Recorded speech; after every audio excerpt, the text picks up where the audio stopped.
Hello, welcome to today's edition of Pegasus Test. On today's edition, we're covering the Luau 2024 two-gun match. Now, previously we covered the Luau 2024 two-man match, and that was held on a Saturday. This match was held the next day, and it was essentially the same match, but you ran it as a single person, not as a team, and it did make the stages significantly different. So let's take a look at what happened. So stage one here is the exact same as it was the last time, except the one shooter was doing rifle and pistol. You started out with your pistol, then made it. Here I did a few things different, like I engaged the popper, then the paper, and while the first popper was falling, went back and got the second one. Here I'm recovering my rifle. These rifle targets are so close, don't even really aim, just point the rifle in the right direction and get the two required hits. Do some aiming here. The magnifier, of course, is out of the way when targets are this close. Tag those. Do offside shooting here.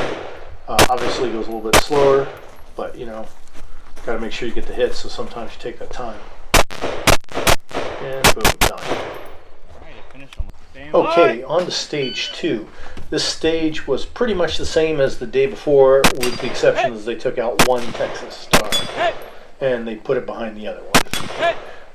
You had to get the same rifle hits that both shooters had to get. So after you got the first 6 of array, you got the second 6 target array, and after completion of 12 rifle hits, you could go ahead and ditch your rifle. Then you dash forward, and when you get up there, only the yellow box is there. You draw, and then go to work on the targets. Now, this is a great improvement here because my performance on the dueling tree in Finland wasn't that great, so I'm happy to see a better performance here. Take a shot, and I didn't realize it was 2 stars behind the other, so I engaged it, engaged each one of those.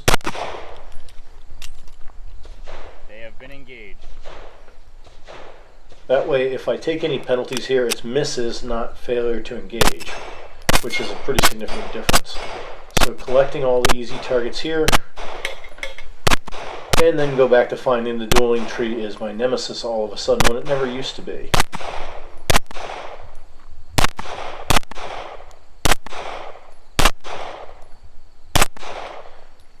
But eventually the hits come. Do another reload.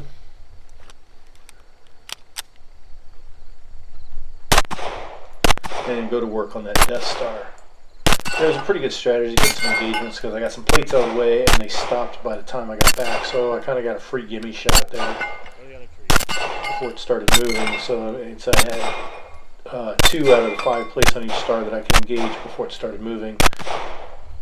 And then, yeah, ran out of rounds there, so go to another reload. And on my last mag here, and I just didn't get any hits and ran out of time. Alright, moving on to stage 3 here, and it's pretty different than yesterday because you're starting out in the back of the car, targets on both sides you have to engage, and you're by yourself, and so you can't divide this thing in half. You've got to get all the targets yourself. Made sure I was pretty deliberate here because holes in the car were a big penalty. Also, this engagement of the steel pistol targets had to be done from the back of the car instead of just right outside the door like we did on the team match before. Yeah, that one target there on the right didn't want to go down. It's going to take several hits. It's already hit once, didn't go down. Go back to it, and you know, it took a total of 3 hits to make it go down. Slow reload of the rifle here is coming from this Belgian combat vest I'm using. First time using it, and it's very secure about holding your ammo and gear. It's just not quick.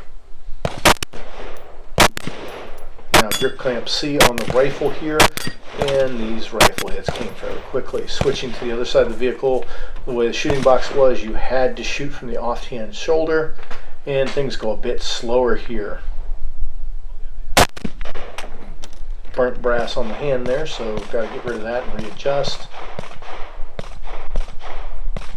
And the hits are just coming a little on the slow side here because I'm not used to shooting off the weak side with my rifle. So therefore, there's a skill I need to incorporate into my training a bit more.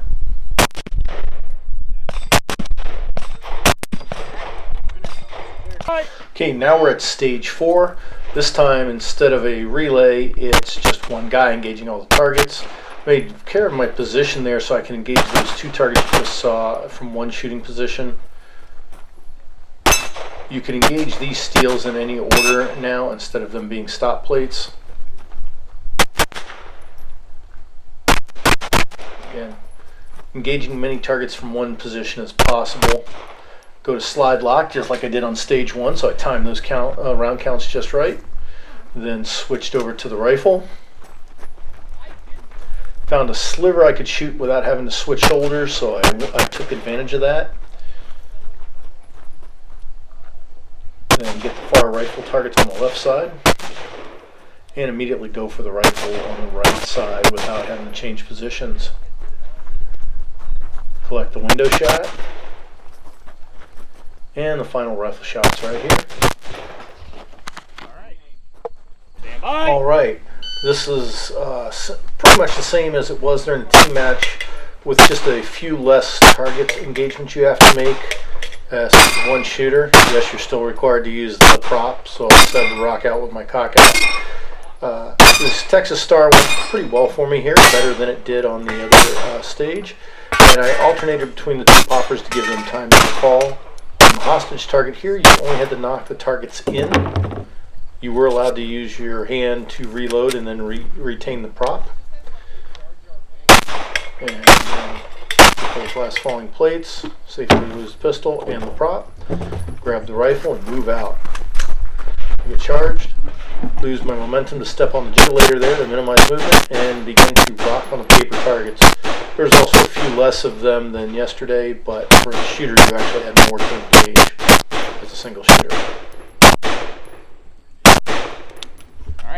Alright, back in stage 6 and the rifle range and a chance for redemption. I knew the shooting position I had from the day before was good. And I started out at the 100 here. And first couple misses, but then I got into the rhythm and those hits started coming fairly regularly. I decided that I would sweep the array and then try to go for the bonuses after the required array was swept. And that strategy worked out pretty good. This time around, I was able to get the 300-yard hits, and I realized that I was probably too conservative on the holdover, and I just went for what I thought it should be, and that worked out. I got the hits that I was required, and then I was even able to pick up the 200-yard bonus. The 100 yards was really small. I didn't want to waste ammo on it. The 200 seemed like a gimme, so I took it and just decided to take the score that I had. Okay. Full high. Calling it. Alright, nice. Unload you. So the Luau match of 2024 was a really fun match, and I really liked the format of it because on Saturday you shot it as a team match, and then Sunday you could shoot it again as an individual match. And while not exactly the same match because some things had to be tweaked for the individual, it was a nice shot at redemption. Like you just saw me on stage 6, I managed to get hits that I was not able to get on the team match. So that felt good that I could correct my problem. I knew what was wrong.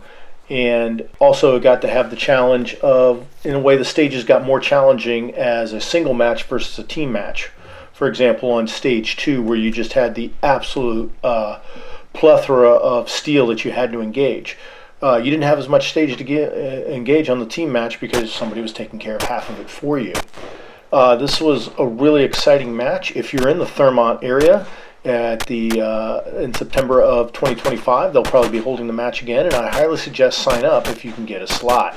Both the team match and the single match were a blast and highly recommended. I hope you found this video helpful and informative. Please comment, like, and subscribe, and tune in for future match videos.